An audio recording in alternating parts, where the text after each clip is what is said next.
So hello everyone, welcome back to my channel and welcome back to my mini blog.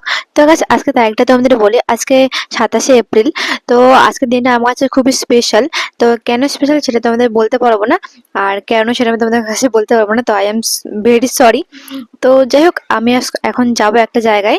তো কোথায় যাব সেটা তোমার সাথে অবশ্যই শেয়ার করবো। এমনিতে দেরি হয়ে গেছে। তো দেখো, এখন রেডিও হয়ে গেছে, আমি স্নান টান করে একদম। তো চলো বাইরে যাই, তোমাদের সাথে দেখা হচ্ছে। দেখতে পাচ্ছ গাছ, আমি এখন ছাতা হাতে নিয়ে বেরিয়ে পড়ছি, কারণ বাইরে প্রচন্ড রোদ্রু। আর এখন আমি যাবো একটা জায়গায়, প্রথমে যাবো আমি দোকানে। আর দোকানে পৌঁছে কিন্তু ভোগও নিয়ে নিয়েছি।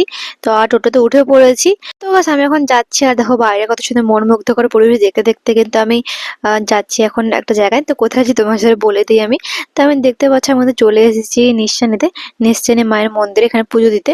তো আজকে যেহেতু একটা স্পেশাল দিন, তো ওই জন্য ভাবলাম যে মায়ের কাছে পুজো দিয়ে আসি। দেখতে পাচ্ছি আমি তো মায়ের মন্দিরে পৌঁছে গিয়েছি। তো এখন যাবো ওপরে। তো গাইস, মায়ের মন্দিরটা কিন্তু এবার নতুন করেছে। আর কিন্তু অন্য মন্দির আগে কিন্তু এসেছিলাম আমি একা একা পুজো দিতে।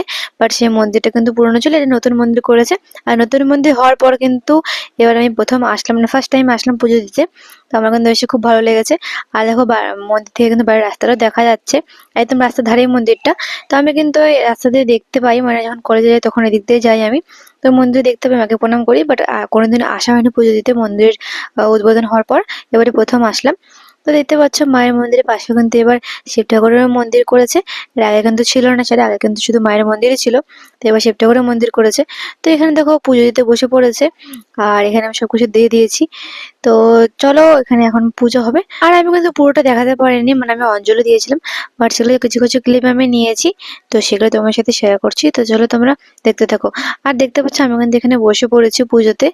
আর বাইরেতে পিছন দিকে রোদ ছাটা আসছে, জন্য কেমন যেন আসছে, ভিডিওটা ঘোলা ঘোলা। তারপর এখানে দেখো, মা আমাকে বললো যে এই ধূপকাঠি দিয়ে মাকে আরতি করতে, মাকে দেখাতে, পুজো করতে। তা আমি এখানে দেখো যে মাকে আর সেটা ওকে দেখিয়ে দিলাম, ওটা পুজো করলাম। তারপর এখানে দেখো পুজো করতে শুরু করে দিয়েছে। তো তোমরা দেখতে থাকো। सर्वमंगलो मंगले शिवे सर्वार्थसाधिके शरण्ये गौरी नारायणे नमस्ते।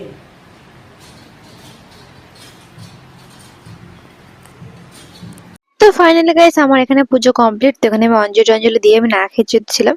তো আমি অঞ্জলি টঞ্জলি দিয়ে একদম পুজো আমার কমপ্লিট। আর এখানে দেখো আমি একটা ছোট্ট ভিডিও ক্লিপ নিয়ে নিলাম। তো এখন চলে যাবো বাড়ি। তো এখন দেখো টোটোতে উঠে পড়েছি, আমি বাড়ি যাচ্ছি। আর গাছ বাইরে কিন্তু প্রচন্ড গরম। তাও একটু হালকা মেঘলে মেঘলে ওয়েদার ছিল, জন্য অতটা লাগেনি। তবে দেখো আবার রাস্তায় মনোমুগ্ধকর পরিবেশ দেখতে দেখতে কিন্তু আমি চলে যাচ্ছি এখন বাড়িতে। তো গাছ দেখতে পাচ্ছি আমি কিন্তু বাড়িতে চলে এসেছি, আর এসে কিন্তু এখন চেঞ্জ করে নিয়েছি, আর একদম ফ্রেশ ট্রেশ হয়ে গেছি একদম। এখন আমি খাবো। তো বাড়িতে সবাইকে প্রসাদ টসাদ দিয়ে খেতে এখানে আমি খেতে বসে পড়েছি। তো গাছ আজকে ভিডিওটা এতটুকুই। ভিডিও কেমন লাগলো অবশ্যই কমেন্টে জানিও, আর ভালো লাগলে অবশ্যই লাইক কমেন্ট শেয়ার